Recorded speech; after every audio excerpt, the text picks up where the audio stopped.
welcome to part 60 of In the Beginning.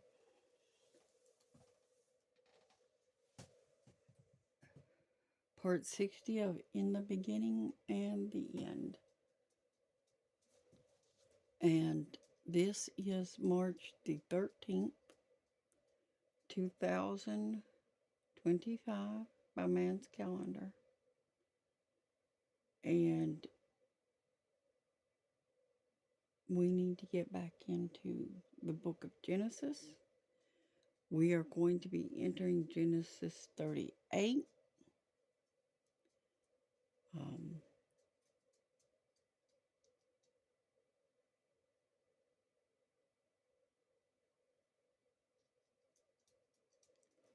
And this is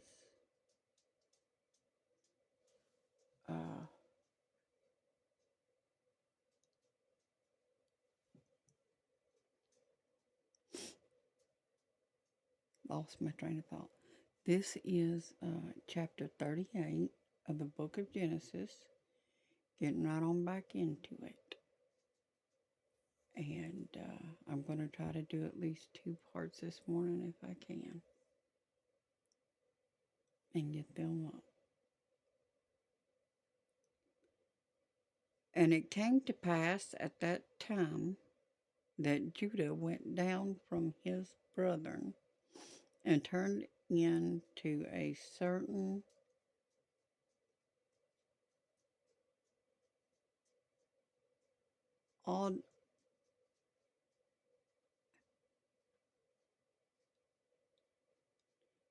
Adulamite, whose name was Haru. And Judah saw there a daughter of a certain Canaanite, whose name was Sahah, and he took her and went into her, and she conceived and bore a son, and he called his name You know, that's really sad. It almost sounds like the word error.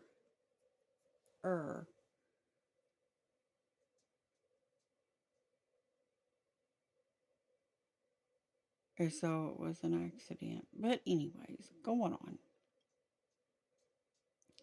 And she conceived again and bore a son, and she called his name Onan. And she went again and conceived and bore a son and called his name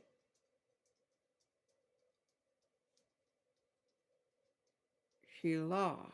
Ooh, I'm going to go over the cheats on this, y'all. I don't know if I'm pronouncing any of this right. Now, let's jump into the cheats. Genesis 38. And it came to pass at that time that Judah went down from his brethren and turned into a certain Adulamite, whose name was Hira.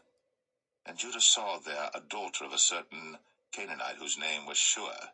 And he took her, and went in unto her, and she conceived and bare a son. And he called his name And she conceived again and bare a son.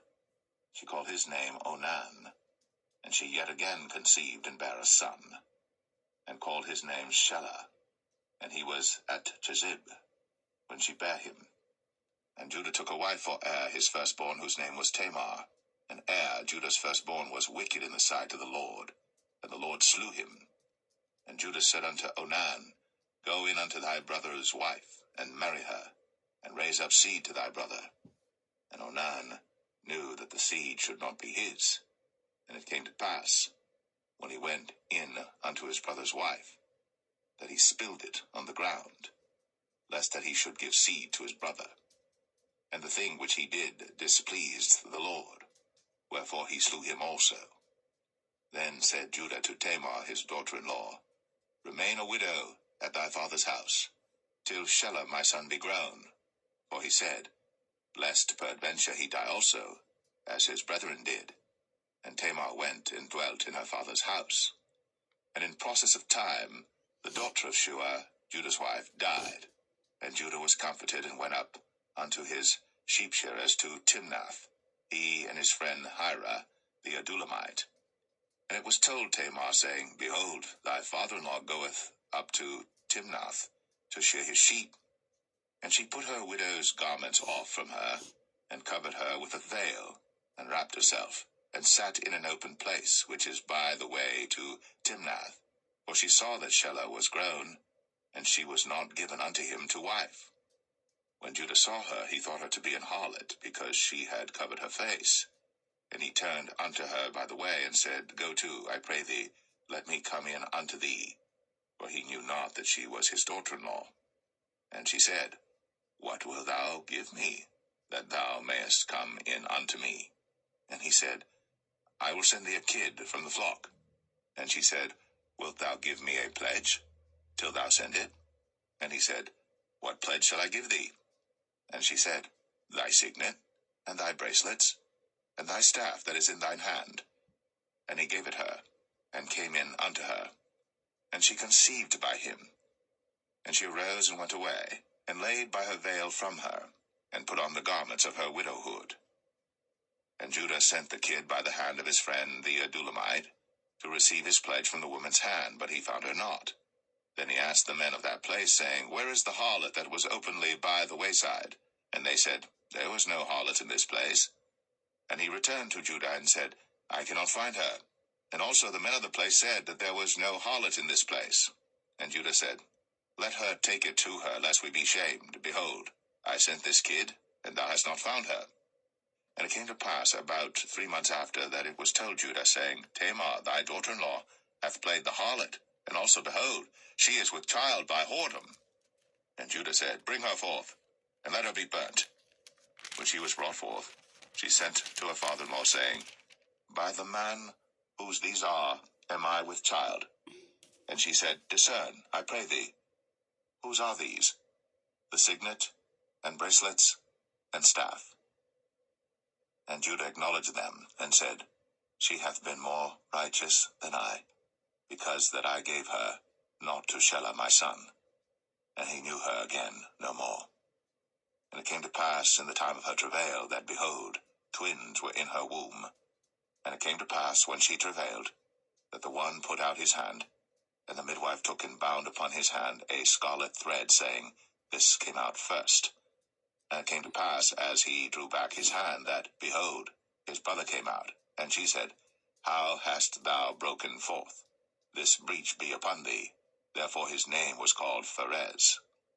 And afterward came out his brother, that had the scarlet thread upon his hand, and his name was called Zerah.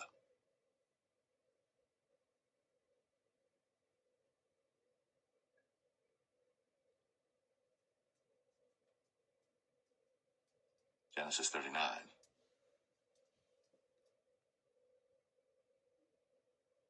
Well, that was entertaining, I suppose. That was a lot of mix-up there.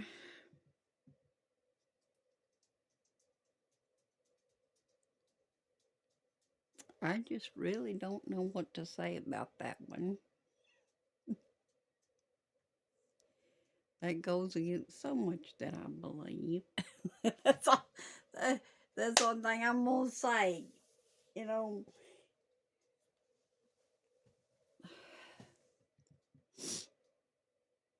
But yeah, but I guess he should have kept his word, and he didn't.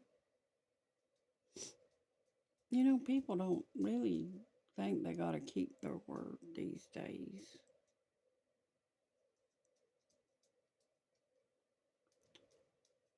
And so to them, it's easy for them to pledge a pledge and go on as though they have not even spoken.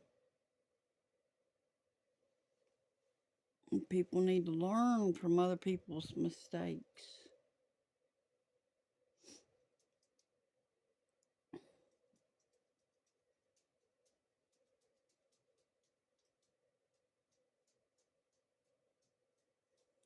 But, anyways, let's get on into chapter 39.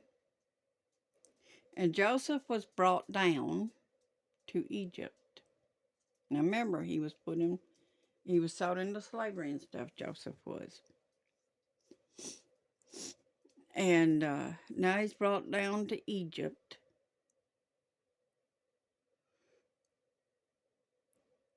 And Potiphar, an officer of Pharaoh, captain of the guard, an Egyptian, bought him of the hand of the Ishmaelites, which had brought him down there.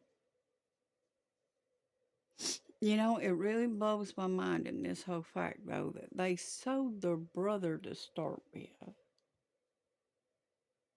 as though he was just a belonging.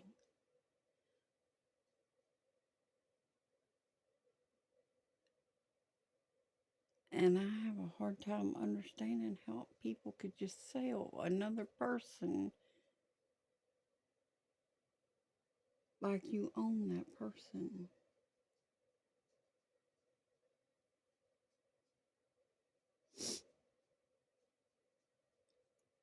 But anyway, and the Lord was with Joseph, and he was a prosperous man. And he was in the house of his master, the Egyptian. And his master saw that the Lord was with him, and that the Lord made all that he did to prosper in his hand. And Joseph found grace in his sight, and he served him, and made him overseer over his house. And all that he had he put into his hand. And it came to pass from the time he had made him overseer in his house, and over all that he had, that the Lord blessed the Egyptian's house for Joseph's sake. I believe, very much, and even without studying on this very much, and only reading it a little bit, a couple times maybe, up to this point, I have always felt, even before reading this, that the Lord will bless those around us for our sakes if we're truly His. He'll bless those that bless us.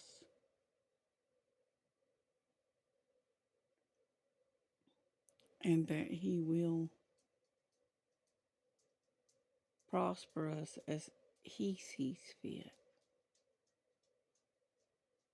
and take us where He wants us to be. But anyways, for Joseph's sake, and the blessing of the Lord was upon all that he had in the house and in the field.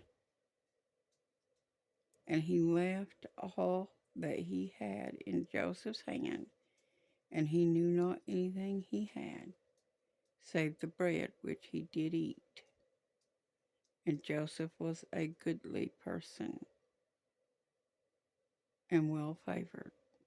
And it came to pass, these things, that his master's wife cast her eye upon Joseph,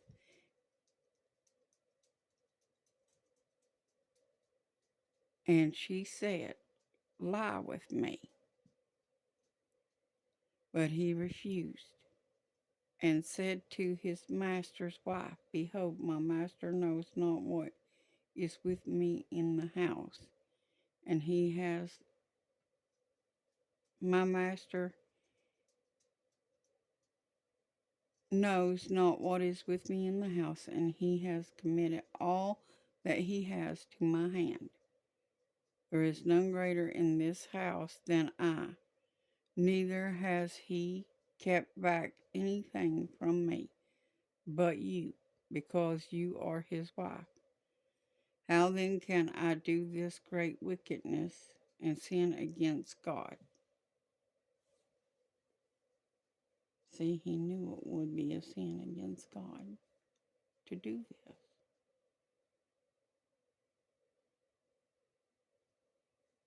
Where is that in people today? Just ask him. I'll see you in the next part and we'll pick up from there.